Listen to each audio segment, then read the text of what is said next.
Hey everybody, today we're going to try to grow the giant sequoia from seed. So what you need is to find some pine cones. Even though the giant sequoia is the largest tree in the world, its pine cones are actually remarkably small, and the seeds themselves are even tinier. The individual sequoia seed is about this big. It is, here we are, it is, there we go. It is basically the size of a caraway seed, even smaller. And so to get us started, again, first we gotta find some pine cones. I'm based in Zurich, Switzerland. The giant sequoia is native to the Sierra Nevada mountains in California, but throughout the last 200 years, naturalists have been drawn to this tree, and they've gathered seeds and saplings and brought them over all over the world. And so there are giant sequoia trees in Zurich, a number of them, including at the University of Zurich. And so it is early November right now. I went ahead and went to the university, stood underneath the tree, and gathered a bunch of sequoia pine cones. And what I'm doing is I'm putting them in a jar to gather the seeds and to shake the jar. I'm going to put a little picture. Shake, shake, shake, shake, shake, shake, shake, shake, shake, shake. Shake to get the seeds out. So here the pine cones come out, and we'll be able to see the seeds. Here we are, a close-up. It's at the bottom of the jar, and then I'm just going to pour them out here on the table so you can get a closer look. So again, the size of the seed, they're about the size of a caraway seed. They're very, very, very small. For such a giant tree, these are really, really, really, really tiny seeds. All right, so we've gathered our seeds, and you can buy them pretty cheaply online, actually, wherever you happen to be. For about $5 to $10, you can get a packet of seeds mailed to you. It's not a problem getting those seeds. And before we get started on the next steps, just a quick question about why we're doing this, right? So why should we be growing the giant sequoia? And the answer is because it's going extinct in its natural habitat. So there are about 70,000 sequoia trees left in the natural groves in California, and we need to preserve them. So what we do next is we take those seeds and we soak them in water for anywhere between 24 to 48 hours. So here they've been soaking for 48 hours. And the reason, right, there are a couple of how-tos, there are a couple of tutorial videos on growing sequoias from seed. And I haven't really found a lot of explanation of why we need to do this. And especially that next step that's coming up right after this. And the reason why is because even though it's a tiny, tiny, tiny seed, it's actually quite oily and not water permeable. So it's very, very difficult to soak them. So you'll try to dunk them underwater, and they'll keep coming up, and they appear to be really hydrophobic. So they shake water off like a duck shakes water off of its back.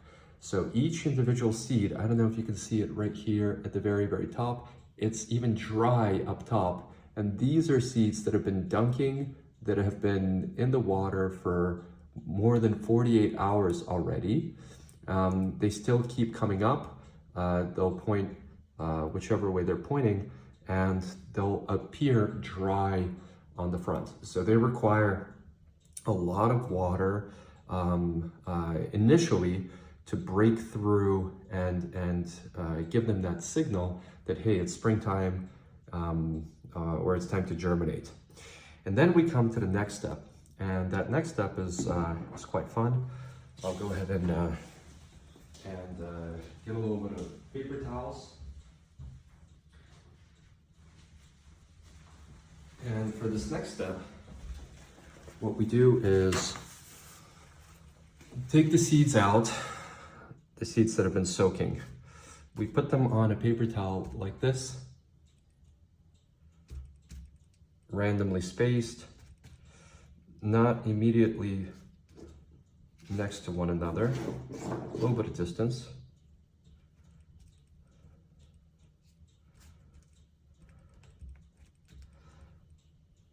There we go. And that ought to do it. And then we fold our paper towel.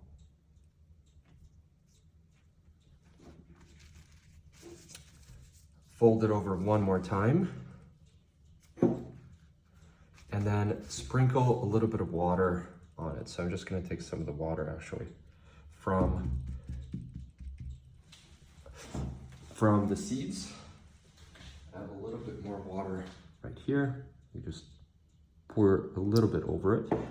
Don't worry about getting too much, so long as it's nice and wet, just like that.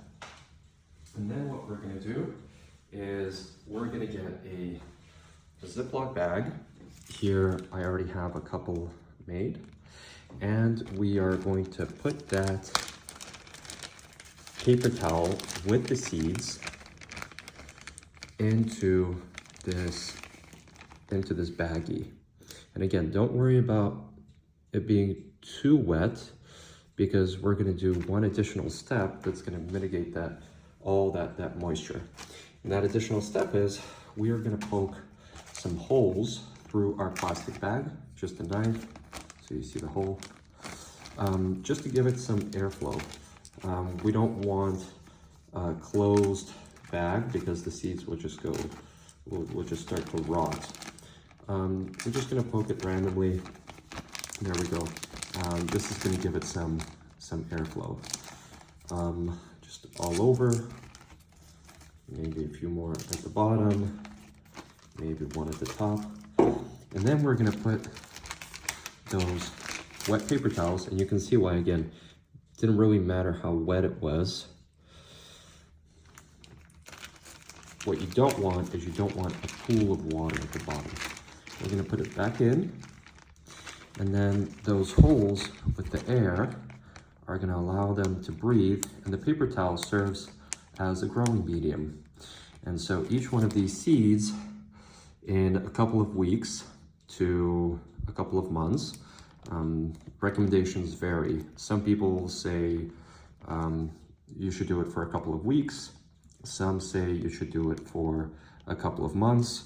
We're just going to put them in the refrigerator, and we're gonna give it a couple of weeks, check in on them, then probably a couple of months. Again, it's the beginning of November, and we're gonna simulate winter by putting these guys in the refrigerator. So we went from pine cone to collecting the seeds. Here are the seeds.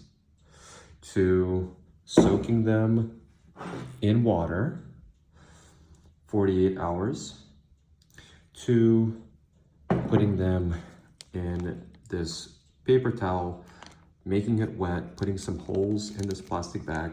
And one of the tips that I saw on YouTube is when you put them in the refrigerator, make sure you put them vertically so the roots start growing down, not into the paper. Because if you put this horizontally, roots grow down, and so the root will start to grow through the paper, and that becomes much harder to then take the little sprout, separate it from the tissue paper, and put it in soil. You can damage the root, you can break it. And there you go. Very interesting detail about this particular attempt. This is actually from, I mentioned, from a tree at the University of Zurich. And as far as I know, there isn't a neighboring tree. The closest neighboring tree is about 5 kilometers away in a town on the east of Zurich. And I'm very curious because the sequoia, the giant sequoia, is not self-pollinating. It requires a mate. So I'm really curious how the pine cones gather pollen. So whether these are viable seeds. If they're viable seeds, it will tell us that the giant sequoia is able to gather pollen from more than 5 kilometers away, 10 kilometers away from neighboring trees. Because again, it's not self-pollinating. So the tree is not going to be able to, as far as I know, and please correct me if I'm wrong, the comments are right down below, the tree would not be able to germinate by itself, excuse me, to pollinate itself, that's one very curious thing about this specific attempt. Next thing, I've also seen some people try to germinate the seeds just by planting the pine cone directly in soil. Of course, that's Mother Nature's way. You can do that. You can also, just take the seeds out and try to put them directly in soil. Again, Mother Nature's way. There's no right or wrong way to doing this. What we're doing with all of these are just trying to facilitate, increase the germination rate. One additional thing is if you're trying to get the seeds out from the pine cones, I showed my method of putting them in this jar and just shaking them. And the reason why is the pine cone, even though it's small, it's very tough. It's like a stone. So you can try to open it up with a screwdriver, for instance, but no joke, you're going to bend the screwdriver. I mean, look, with my finger, I can't get in there.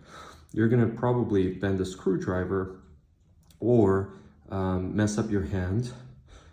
And if you are able to get in there and try to dislodge those seeds, chances are you might damage the seed. And so this method that I found of just putting them in a jar, sealing the jar, and just shaking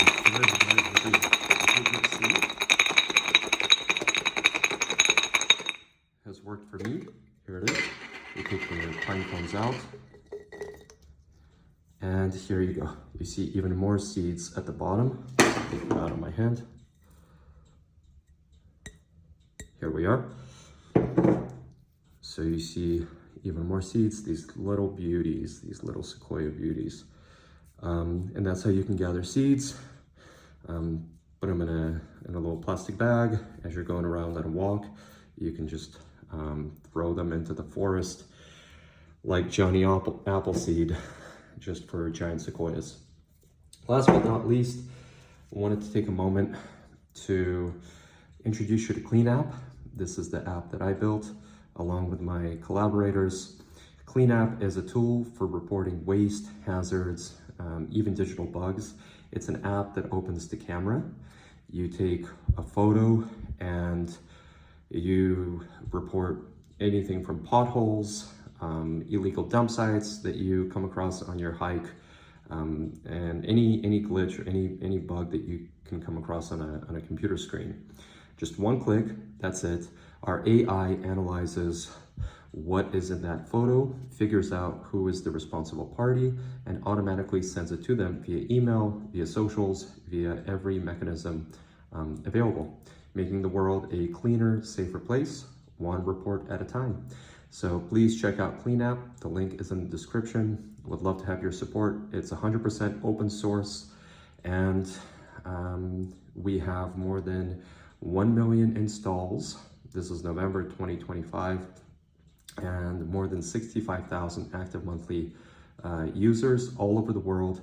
and would love to have your support. So please check out CleanApp, cleanapp.io.